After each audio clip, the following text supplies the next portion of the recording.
एक कहानी है बहुत ही खतरनाक डेमन लॉर्ड की जिसे कुछ हीरो साथ में मिलकर मार देते हैं इस दुनिया के भलाई के लिए। मरते मरते डियाल्गो ये बोलते जाता है वो जरूर लौटेगा अपना बदला लेने के लिए और ठीक इसके 10 साल बाद वो रिकार्नेट भी हो जाता। लेकिन इस जन्म में उसे ज्यादा पावर न मिलने के कारण वो अब एक बच्चा ही बनकर रह जाता। और तो और डियाल्गो को उसकी सेक्रेटरी जन्या से ये भी जानने को मिलता है उसका सारा डेमन आर्मी कुछ कारणों की वजह से सब हाइबरनेशन में चले गए हैं सिवाय उसके। फिर जन्या उसे कुछ कपड़ा टाइप करने देती है उसे बिल्कुल रिपीट नहीं आती क्योंकि पहले के तुलना में अभी उसका सेफ और बहुत ही बदल चुका है। अचानक तभी डियाल्गो को मैक्स द हीरो का याद आता है जो उसे पिछले जन्म में मारा था। इसलिए वो उसे बदला लेने के लिए उसका पता लगाकर उसे ढूंढने के लिए निकल जाती और बहुत ढूंढने के बाद आखिरकार वो मिल जाता है एक सस्ते से रूप में बेरोजगारों की तरह सोए हुए। कौन हो तुम? उसे इस हालत में देखकर डियाल्गो तो बहुत ही डिसअपॉइंट होती है और उसमें भड़कने लगती। अरे क्या हुआ है तुम्हें? तुम्हारा तो जॉलाइन तक नहीं दिख रहा है। सच में क्या तुम वही हो जिसने मुझे 10 साल पहले हराया था? ये सब चीजों को थोड़ी देर साइड में रखो। सबसे पहले तुम ये बताओ तुमने स्कूल का यूनिफॉर्म क्यों पहना हुआ है? अपना काम से मतलब रखना। अचानक से डियाल्गो उसे डराने लगती है वो ये पूरा दुनिया तबाह कर देगी। हाँ तुम्हें जो करना है करो, मुझे ये सब चीजों से कोई मतलब नहीं है। तुम्हें आखिरकार हुआ क्या? तुम इतना बदल क्यों गए हो? तो सुनो ध्यान से, तुम्हें हराने के बाद इस दुनिया को कभी मेरा जरूरत ही नहीं पड़ा। वो लोग ना ही मुझे कोई मेडल दिए ना ही कोई पैसा, बस सब लोग मुझे भूल गए।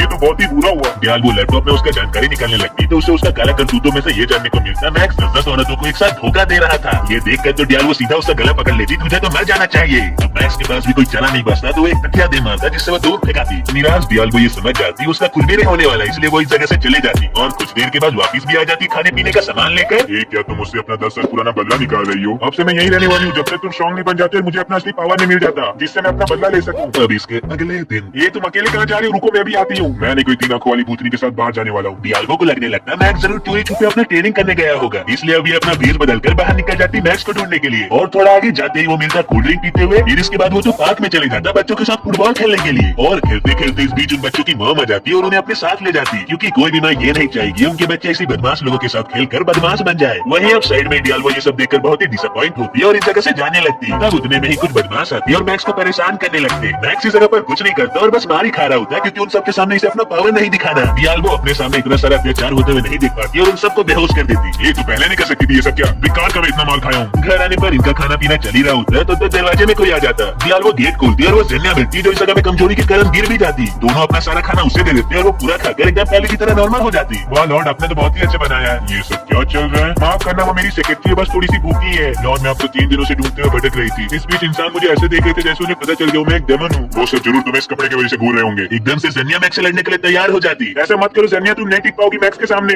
जन्या का अटैक करते ही मैक्स उसे कुछ ही सेकंड में पटक देता। तुम बहुत ही थक गई होगी, जाओ नहा लो। फिर वो चली जाती नहाने और इस बीच डियाल्गो चली जाती बाहर कुछ खाने पीने का सामान लाने। जन्या जल्दी से पियर को बोतल को जूस समझकर पी जाती जिस वजह से उसे धीरे धीरे नशा चढ़ने लगता है। मैक्स उसे डरते हुए घर के बाहर भाग जाता और वो भी एक भूतनी की तरह उसका पीछा करने लगती। मम्मी बचा लो मुझे।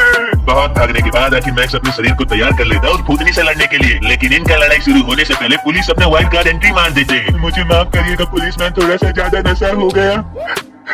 मैक्स पुलिस से जन्या के लिए अपने तरफ से माफी मांगने लगता तो वो लोग बस इसका लिए उसे छोड़ देते। मैक्स, मैं तुमसे माफी मांगती हूँ अपनी सेक्रेटरी के बदले, प्लीज तुम उसे माफ कर दो। हाँ हाँ ठीक है। और वो भूतनी कहाँ गई है? लॉर्ड, अब से यहीं पर रहने वाले, मैंने सामने वाले फ्लैट खरीद लिया है।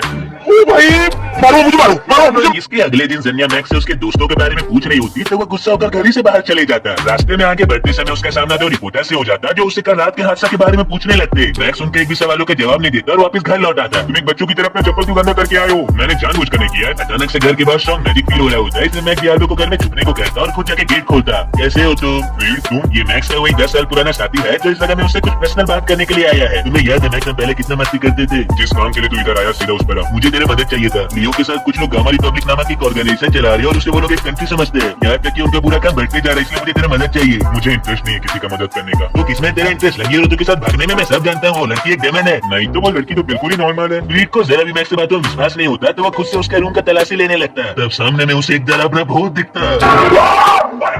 हो गया, कुछ नहीं मिला ना? तू ऐसे तो डर रहा है जैसे तूने भूत देख लिया हो। ब्रीड के डर से फटने लगता तो वो घर से बाहर भाग जाता। तुमने कुछ किया क्या उसके साथ? नहीं, मैं तो बस वहाँ पर छुपी हुई थी। चलो जो हुआ अच्छा ही हुआ। क्या हुआ सारा ठीक हो? घर ले चलो मुझे। मैक्स एक दिन जरूर मैं तुझे मना लूंगा।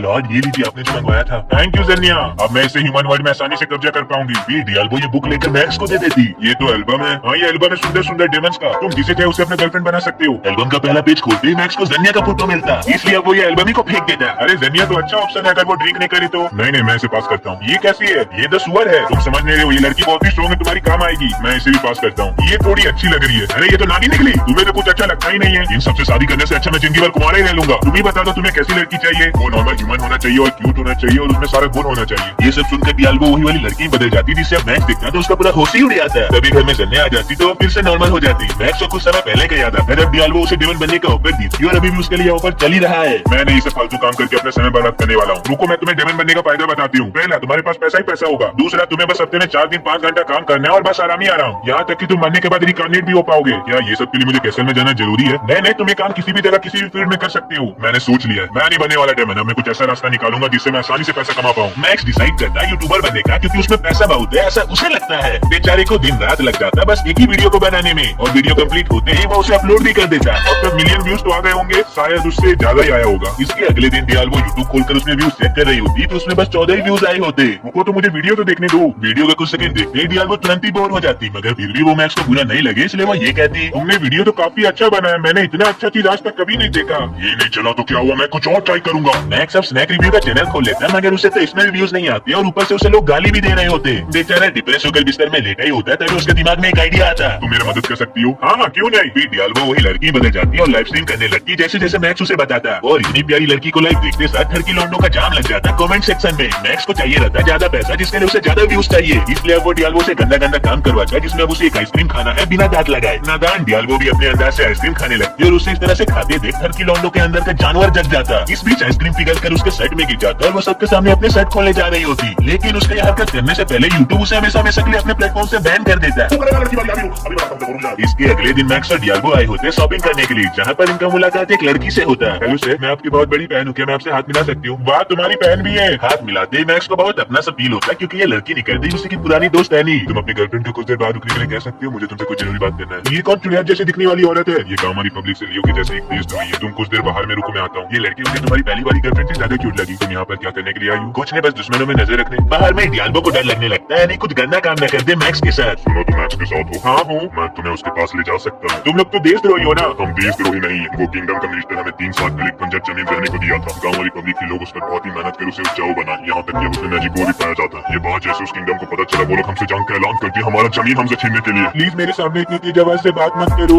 ये लो, ये चाहता है तुम बस एक बार आकर गाँव वाली पब्लिक का हाल देख लो। तभी इनकी बातों के बीच यानी का छोटा भाई आ जाता है डेमन लॉर्ड को हॉस्टेज बनाकर, क्योंकि उसे लगता है वो इसकी गर्लफ्रेंड है और ये उसे धमकाएगा तो वो उसके साथ आने के लिए तैयार हो जाएगा। मैं इस लड़की को मार दूंगा, अगर तुम चाहती हो तो ये कर सकती हो। ये पागल पिटेगा तू, बस मिल मुझे अकेले में। ये जैसे डियाल्गो का बाल खींचकर उसे परेशान करने लगता है मैक्स वैसे उसे उठाकर पानी में फेंक देता है। अरे मैं तो तेरे बारे में गलत सोची थी, तू तो एकदम बेमानुस निकला। इनका घर पहुंचती मैक्स इन टिकट्स को बेचने जा रहा होता है पैसों के लिए, तब डियाल्गो उस पर अपना मैजिक कर उसे अपने साथ गामा रिपब्लिक ले आती। पूरा रास्ते भर मैक्स को एक ही चीज का डर लग रहा होता है कहीं लियो उसे पहचान ना ले, इसलिए डियाल्गो उसका मदद करने के लिए उसे एक मास्क दे देती। फिर दोनों और आगे जाते और आखिर इन्हें लियो मिल जाता है कुछ अजीब सा काम करते हुए। ये तो बिल्कुल भी नहीं बदला, एकदम पहले की तरह है। फिर ये दोनों इस जगह में ऐसे घूम रहे होते और ऐसे एंजॉय कर रहे होते जैसे ये भूल चुके हो ये किस काम से यहाँ पर आए हैं। तभी इन्हें एनी दिखती जो इस जगह पर अनाउंसमेंट कर रही होती बार फिर से शुरू हो चुका है, कृपया सभी लोग कम से कम बाहर निकले। ये तो बहुत चिंता वाली बात है। अरे इसमें क्या चिंता करने वाली बात है, ये तो हर दिन का तमाशा हो गया। तुम दोनों ये छोड़ो और इसको ट्राई करो। ध्यान से कुकी खाने के बाद डियाल्गो जबरदस्ती मैक्स को वार वाला जगह में ले जाने लगती। अरे सॉरी ग्रेट लैंडिंग हो गया। मैक्स और डियाल्गो दूरबीन से वार वाला जगह में देखते तो किंगडम के लोग रिपब्लिक गामा के दीवारों में अटैक कर रहे होते। वो सब भी शांति से नहीं बैठते और इन पर स्लीपिंग पाउडर का मिसाइल लॉन्च कर देते। आना बॉर्डर के इस पर उन्हें हराने का प्लानिंग कर रही होती तब अचानक से उस पर हमला हो जाता जो बाहर से एक मेज किया होता। कहीं से लियो दौड़ते हुए आता और बॉर्डर के उस पार जाके सारे दुश्मनों को मजा चकाने लगता और उसे ऐसा करते देख इनके जान में जान आता। दुश्मन पार्टी का कैप्टन अपना जान खतरा में देखकर वही मेज से लियो के ऊपर अटैक करवा देता मगर इससे उसे कुछ भी नहीं होता। जिसके बाद लियो उसे बहुत मारने के बाद कहता, मैं तुम सबको जाने दे रहा हूँ, यहाँ से चले जाओ। ये पीठ को कह देना मैं उसे बस एक बार बात करना चाहता हूँ।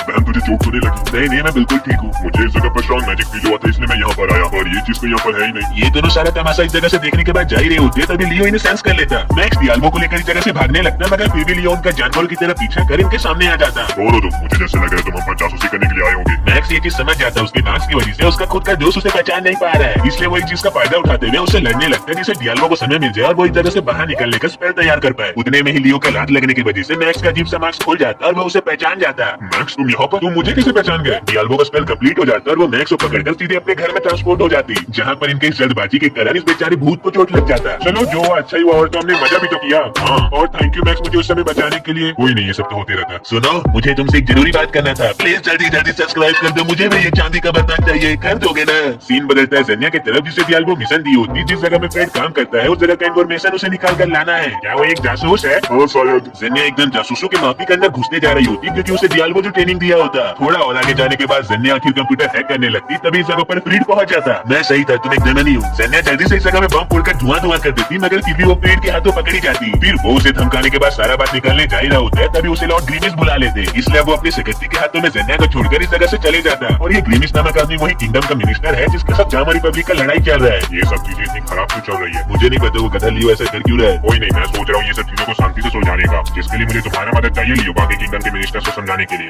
ठीक है, मैं तैयार हूँ। सीन बदलता है ज़ेनिया की तरफ, जहाँ पर एक सेक्रेटरी दूसरी सेक्रेटरी को खाना खिलाकर उसका मदद कर रही होती। मुझे जल्दी यहाँ पर से निकलना होगा, एक काम करती हूँ, यही तेल लगा लेती हूँ। ज़ेनिया को तेल लगाने पर भी कुछ फायदा नहीं होता, तो वो गुस्सा होकर यह हथकड़ी तोड़ देती। लीम अपना मैजिक यूज कर उसे रोकने जा रही होती, तभी इस जगह में एक बड़ा सा धमाका होता है जो ये मिनिस्टर करवाया रहता। ओए गाड़ी मत रोको, जल्दी यहाँ से चलो। ये सियाना मिनिस्टर ऐसा जानबूझकर किया होता जिससे वो इसका भी इल्जाम गामा रिपब्लिक के ऊपर डाल दे। ज़ेनिया मौका पाकर इस जगह से भाग रही होती, तभी उसके अंदर के शैतानियां जाग उठता और उसे लीम के साथ बिताए हुआ पल याद आने लगते। तो वो अकेले ना भागकर उसका मरम पट्टी कर उसे अपने साथ मैक्स से घर ले आती। कहाँ गई लॉर्ड? कुछ देर बाद लीम को होश आता तो इस जगह से जाने का जिद करने लगती। तब डियाल्गो उस पर अपना मैजिक यूज कर उसे डेमन बनाने जा रही होती, तभी पीछे से मैक्स उस पर दवा दे मारता और उसे साइड करता। प्लीज इन्हें माफ कर देना, इनका कुछ हरकत ही ऐसा रहता है। वो तो इसका मतलब यहाँ पर 2 डेमन है। मैक्स, तो मुझे बता सकते हो आखिर यहाँ पर चल क्या रहा है? मैं बताती हूँ। हमारे प्यारे डेमन लॉर्ड के मर जाने के बाद हम बिल्कुल बेकार हो गए, तब मैक्स ने हमें सहारा दिया और हमें अपना घर रहने को दिया। हम कभी नहीं उसके आभार भूलेंगे। लीम को फ्लीट का फोन आता है, वो उसका लोकेशन पूछ रहा होता है, तो ये बता देती वो अभी मैक्स के घर में है। जरा तुम उसे फोन देना तो। हाँ बोलो। मैक्स, मैं ये जानता हूँ धमाके के पीछे तुम्हारा हाथ है। मैंने ऐसा कुछ भी नहीं किया है। अगर फिर भी तुझे मुझ पर विश्वास नहीं हो रहा है तो आजा मेरे घर शांति से बात करने के लिए। फ्लीट हाँ बोलने जा रहा होता है, तभी उसे उस भूत का आवाज सुनाई देने लगता है, तो वो मैक्स को रेस्टोरेंट ही बुला लेता है। फिर फोन रखते ही उसके फोन में किसी का कॉल आता है और कॉल करने वाली भी उसके पास आ जाती। साइड से कुछ लोग पार हो रहे होते हैं, तभी उन्हें फ्लीट जमीन में पड़ा हुआ मिलता है, तो वो लोग इसे भी अपने साथ ले जाने लगते हैं। इस बीच ग्रिम्स बाकी किंगडम्स के मिनिस्टर के साथ मीटिंग कर रहा होता है, तो वो लोग उसे ये सुझाव देते हैं फ्लीट के हाथों लियो को संभालने का। दूसरी तरफ रेस्टोरेंट में पहुंचती डियाल्गो खाने में फोकस करती है और मैक्स बातों में। मैं अभी भी तुमसे ये कह रहा हूँ, मैंने कोई भी धमाका नहीं करवाया है। मुझे पता है। वाह, तुम तो बहुत ही कोऑपरेटिव निकले। अच्छा है, चलो मैं चलता हूँ। रुको, मुझे तुमसे कुछ चाहिए। हाँ, तुम उसे आज रात के लिए ले सकते हो। तू पीटेगा बुड्ढे, सुधर जा। मुझे इससे नहीं तुमसे मतलब है, तुम हमारा साथ क्यों नहीं देते हो? अरे मैंने डेमन लॉर्ड से इस दुनिया को बचाया, मेरा कुछ तो इज्जत करो। वो बात का बहुत समय हो चुका है। ऐसे ये बातों बातों में लड़ने लगते तो डियाल्गो गुस्सा होकर जोर से आवाज के मारती, फ्लीट मैक्स को जाने दे देता। जिसके बाद मैक्स जैसे घर पहुंचता उसके पेट में दर्द देने लगता, क्योंकि फ्लीट ने अपना बदला लेने के लिए उसके पानी में लूज मोशन का दवाई मिला दिया होता। दूसरी तरफ पहले न्यूज पेपर पढ़ते हुए ये बात थी, अभी जो मैजिक दिनों में बड़ा सा धमाका हुआ है उसका इल्जाम भी इन पर डाल दिया गया है। आपने मुझे बुलाया? हाँ, मुझे तुमसे काम था। तुम्हें लियो के ऊपर हमला कर उसे हराना है, क्योंकि बस उसे उसके दोस्त ही हरा सकते हैं। मैक्स अब कोई काम का नहीं रहा। यूलिया भी रिटायर हो चुकी है और बची और तुम बस। हाँ ठीक है, मैं ये काम कर दूंगा। डियाल्गो ज़ेनिया का कुछ काम सौंप रही होती, तब कहीं से मैक्स रोते हुए आता, क्योंकि उसने अपना सारा पैसा जुआ में हार चुका है, जिसके लिए अब उसे डियाल्गो डांटने लगती। फिर ये टीवी ऑन करते तो उसमें दिखाया जा रहा होता पूरी दुनिया वार के चलते परेशान है और ये आखिर मैक्स कर क्या रहा है। बहुत परेशानी है दुनिया में, मुझे क्या, मैं तो चला वॉक करने। रुको, मैं भी आती हूँ। वॉक करते समय उन्हें रास्ते में एक लड़की मिलती जो मैक्स के साथ बैडमिंटन खेलने का कहती, और वो लोग उसके साथ खेलने भी चले जाते। कुछ देर तक ऐसी बैडमिंटन खेलने के बाद वो लड़की डियाल्गो को रैकेट दे देती और अब ये दोनों खेलना स्टार्ट कर देते। और फिर कब धीरे धीरे इनका खेल लड़ाई में बदल जाता, ये पता ही नहीं चलता। जैसे जैसे इनका लड़ाई इंटेंस बनते जाता, वैसे वैसे ये लड़की इनसे इंप्रेस होती जाती। कुछ देर बाद दोनों जानवरों की तरह खेलकर थक जाते और अब आराम करने लगते। अरे मैं तो भूल ही गई थी, ये लो मैक्स, ये तुम्हारे लिए। और आप दीदी मुझे अपने ऐसे बैडमिंटन टेक्निक सिखा सकते हो? हाँ हाँ जरूर। मैं अब इसका क्या करूँ? लड़ाई के मैदान की तरफ दिखाया जाता है, जहाँ पर फ्रेड हायर अप्स की बात ना मानकर पहले पहले आगे जाने लगता है। दूसरी तरफ ग्रीमस्टैन से आराम कर रहा होता है, तभी उसे उसकी सेक्रेटरी से ये खबर मिलती, मीडिया वाले लाइव ब्रॉडकास्ट कर रहे फ्लीट के हरकतों को। लाइव होने के कारण सारी जनता भी ये सब चीजों को देख रही होती है और बहुत ही गुस्सा होने लगती है मिनिस्टर्स की हरकतों में। वहीं अब सारे मिनिस्टर भी गुस्सा होकर डांटने लगते ग्रीमिस को, वो ऐसा क्या बोला है फ्लीट को करने के लिए। दूसरी ओर जंगल में आगे बढ़ते बढ़ते फाइनली फ्लीट मिल जाता है लियो से। फिर ये दोनों अपना पावर का इस्तेमाल करते हुए एक ऊंचा सा बैटल फील्ड बना लेते, जिससे उनका लड़ाई पूरा दुनिया देख पाए। जिसके बाद ये लड़ना स्टार्ट कर देते और इन्हें पूरी दुनिया लाइव देख रही होती। मैक्स, तुम्हारे दोस्त लड़ने जा रहे हो, तुम्हें कोई मतलब ही नहीं है। कुछ तो करो, कैसे दोस्त हो तुम? मैं उनके बीच में नहीं जा रहा हूँ, क्योंकि मैं ये जानता हूँ अगर मैं वहाँ पर गया तो मुझे अपने दोनों दोस्तों में से एक को मारना पड़ेगा। ये सब सुनकर डियाल्गो कुछ नहीं बोलती और सीधे इस जगह से चले जाती वार वाले जगह में और कैमरा के सामने आकर बोलने लगती, मैं हूँ डेमन लॉर्ड और आखिर मैं फिर से आ चुकी हूँ तुम्हें कब्जा करने। और तुम मैक्स सुन लो ध्यान से, अगर तुम यहाँ पर मुझसे लड़ने नहीं आती हो तो मैं तुम्हारे दोस्तों को मार दूंगी। डियाल्गो का अटैक करती लियो उसका हमला उसी पर घुमा देता। मैक्स टीवी में ये सब देखकर बहुत ही गुस्सा होता और सीधे चले जाता डियाल्गो को बचाने के लिए। यहाँ तक कि वो इतनी तेजी से साइकिल चला रहा होता है जिससे वो एकदम रॉकेट की माफिक तुरंत ही पहुंच जाता है उस जगह में, लेकिन थोड़ा सा गलत लैंडिंग की वजह से दूर फेंकाता। अब हमें एक पास्ट का सीन दिखाया जाता है जहाँ पे फ्लीट और लियो ऐसी बातों बातों में लड़ने लगते हैं। यूरिया इनके ये सब हरकतें देखकर मैक्स को पहले ही चेतावनी दे देती है, अगर ये फ्यूचर में ऐसी लड़ेंगे तो तुम भी उसे संभालने वाले हो। सीन प्रेजेंट में आता और वो अपने दूसरे बच्चे को जन्म देने जा रही होती। दूसरी तरफ सारे लोगों का उम्मीद बस मैक्सी में टिका होता और आखिर वो अपने दोस्तों के आमने सामने आ ही जाता। अब तुम यहाँ पर क्या करने के लिए आए हो? ये मेरा साथ देने के लिए आया है। ज्यादा मत बोल। चुप हो जाओ सब लोग, मैं यहाँ पर किसी का साथ देने के लिए नहीं आया हूँ, मैं यहाँ पर अपने तरफ से लड़ने आया हूँ। और ये कहते ही तीनों एक दूसरे से लड़ना स्टार्ट कर देते। रीड अपना मैजिक यूज करता मैक्स के ऊपर जिसे वो काट देता। लियो भी साइड से उसके पास आ जाता और उस पर अपने स्वॉर्ड से वार करने लगता। तब मैक्स भी जोश में आकर अपना असली पावर दिखाता जो बिल्कुल ही वेस्ट चले जाता और ऊपर से लियो उसके पेट में स्क्रैच भी दे देता। जिसके बाद वो मैक्स को मारने ही जा रहा होता है तब साइड से फ्रेडी पर एक बड़ा सा धमाका कर मैक्स को लाचार बनाकर नीचे गिरा देता। लोगों को लगता वो बच नहीं पाएगा, यहाँ तक कि उसने भी अपना उम्मीद हार चुका रहता। लेकिन उसका अंदर का हीरो नहीं हारता और उसे मोटिवेट करने लगता। तो मैक्स थोड़ा सा हिम्मत जुटाते हुए उस बच्ची का दिया हुआ चॉकलेट खा लेता जिससे उसका पावर फिर से उसे मिल जाता। क्योंकि ये तो चॉकलेट रहता ही नहीं, ये तो यूरिया की तरफ से दिया हुआ एक तोहफा है मैक्स के लिए और एक छोटा सा मैसेज भी उसके तरफ से। मैक्स मैं तेरा भी मदद नहीं कर पाऊंगा क्योंकि मैं थोड़ा बिजी चल रही हूँ, तुझे अकेले उन्हें संभालना पड़ेगा। एकदम से फ्रीड उस पर अटैक करने जा रहे होते हैं तभी उससे पहले मैक्स उस पर अटैक कर देता। तो वो उससे थोड़ा दूर हटकर उस पर अपना मैजिक कास्ट करने लगता जिससे मैक्स आराम से काटते हुए सीधे उस पर जाकर वार कर देता और उसे इस जगह से नीचे गिरा देता। और फिर वो लियो से लड़ने चले जाता। दोनों ही दोस्त पूरा अपना जी जान लगाकर लड़ रहे होते और ऐसे लड़ते लड़ते ये शाम कर देते। आखिर में लियो थक हार कर गिर जाता और मैक्स बन जाता विजेता। फिर मैक्स ये चीज का खुशी मनाता, उससे पहले साइड से फ्रीड एक बड़ा सा धमाका करने जा रहा होता उसके ऊपर। तभी इस जगह में डियाल्गो अपना एंट्री मार देती और ये ब्लास्ट होने से वो रोक देती। जिसके बाद मैक्स मौका पाकर फ्रीड को जमीन में गाड़ देता और इन दोनों को लेकर जाने लगता सभी लोगों के सामने माफी मांगने के लिए। मेरी तरफ से आप सभी लोगों को सॉरी, मेरे दोस्त अपने लड़ाई के चलते आप सभी को बीच में ले आए, प्लीज आप सभी इन दोनों को माफ कर दो और ये लड़ाई को यहीं पर बंद करो। ये सब के बाद घर पहुंचते डियाल्गो एक छोटा सा पार्टी रखती मैक्स के लिए जिसमें ये भूत भी प्रेजेंट रहता है। मैक्स तुम्हारा पेट बाहर आ रहा है, प्लीज मुझे माफ कर दो, अब से मैं दारू नहीं पीऊंगा। टीवी में दिखाया जाता है मैक्स के चलते ये बाहर रुक जाता और दोनों किंगडम के लोग एक साथ रहने लगते। यहाँ तक कि पुलिस इस बदमाश को जेल ले जाते सिर्फ और सिर्फ जन्या के चलते, क्योंकि उसने गलती से हैक करते दौरान ग्रीमिस का काला चिट्ठा पुलिस को भेज दिया रहता। इससे फ्रेड का हो जाता प्रमोशन और वो बन जाता एक नया मिनिस्टर। ए रुको रुको, सब कुछ इस एनिमे में ठीक हो गया तो तुम दोनों यहाँ से जा क्यों नहीं रहे हो? सुन ले मैंने उससे हम यहीं पर रहने वाले। हाँ लॉर्ड ने सही कहा। चलो ये एनिमे पूरा यहीं पर खत्म होता है और इसके आगे और कोई पार्ट नहीं है। अगर तुम्हें वीडियो में कुछ अच्छा लगा हो तो लाइक सब्सक्राइब और कमेंट करके ही जाना।